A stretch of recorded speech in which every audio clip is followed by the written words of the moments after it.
আসসালামু আলাইকুম। আমি শাহেদ সবুজ। আবারও আপনাদের মাঝে হাজির হলাম সুন্দর একটি কাজ উপহার দেওয়ার জন্য।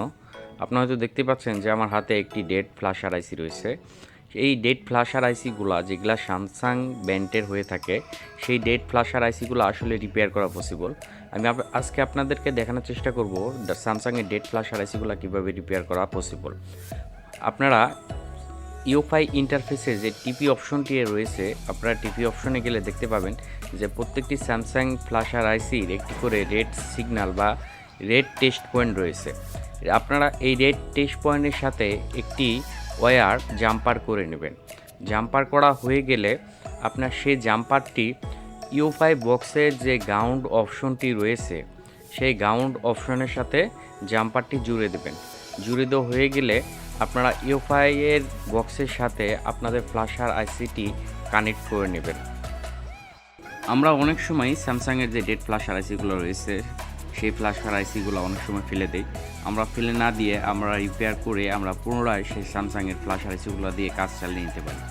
তো এখানে ফার্মার আপগ্রেড যে অপশনটি রয়েছে, সেই অপশনটিতে আমরা যদি যাই তাহলে আমাদের ফ্ল্যাশার আইসির গায়ে যে একটি নাম্বার রয়েছে, সিরিয়াল নাম্বার, সেই সিরিয়াল নাম্বার অনুযায়ী আমাদের ফ্ল্যাশার আইসির যে ফার্মওয়্যারটা রয়েছে, সেই ফার্মওয়্যারটা আমরা সিলেক্ট করে দেব। সিলেক্ট করে দিলে এখানে কিছুটা টাইম নেবে, হয়তো 1 মিনিট বা 2 মিনিটের মতো টাইম নিতে পারে। যখন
শুভকামনা রইল সবার জন্য। আল্লাহ হাফেজ।